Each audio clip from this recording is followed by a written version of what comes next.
Season 3 of Disney Speedstorm is coming to a close on September 28th, and today I'm going to discuss my thoughts on this most recent season themed around Lilo and Stitch. Howdy hello everyone, and welcome to Alpha Phenomenon Gaming, where I do playthroughs of games and cover interesting game news. If you like what you see or hear, be sure to check out my podcast, Phat Love Talk. I'll provide a link in the description below. Be sure to also leave a comment, like this video, and subscribe. Now let's discuss Season 3 of Disney Speedstorm. It's no secret if you've been following Speedstorm that Gameloft has made a few changes in this most recent season, with adding the ability to buy currency and being able to spend real money in the game. The dynamic has shifted. I reviewed this at the start of the season and gave some thoughts on this, which you can view on my channel. However, while my opinions have remained mostly unchanged, I do have a slight shift in perspective now that we've completed the full season in almost its entirety. The final limited events of the season are out to play now, and with that, I am able to give my final review of Disney Speedstorm's third season themed around Lilo and Stitch. Jumping right into it, I want to discuss the amount of content we were given. In previous seasons, there are between 8 and 10 seasonal chapters, and this third season included 9. By completing all 9 chapters alone, you should be able to unlock Racer Lilo from the box rewards. By completing the final race of each chapter, excluding the final chapter, you should be able to unlock Racer Angel. This should be a worthwhile incentive as you ideally want to spend your time in the game working towards unlocking new racers as you have fun racing in iconic Disney locations. Talking about racers though, if you move to the limited events section of the game, there should be a seasonal event to unlock Racer Gantu. This is also where you would go to see any limited events, such as the mid-season racer events from the season, with unlocked racers Minnie and Daisy. Additionally, this is where you would also see the end of the season event for Lilo. In the season pass, this is where you will find racers Stitch and Jumba. Like all season pass content though, this will cost you $10 in real world currency. Now that I've discussed where you can get all 5 seasonal racers and the 2 included mid-season racers, let's talk about what you get for free.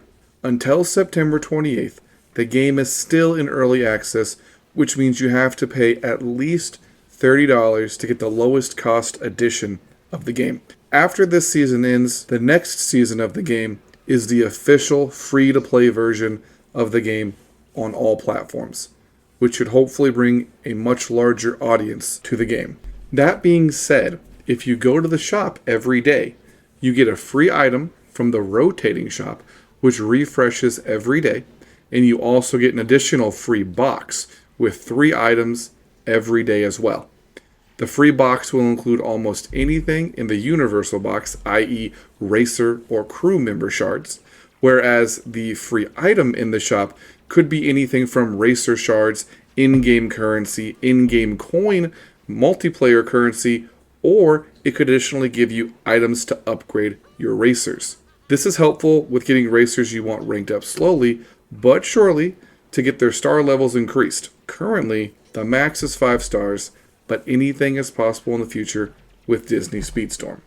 I've put just short of 100 hours in the game for the first 3 seasons, and the newest season of the game, themed around the Disney movie Aladdin, looks to be a great new addition to the game.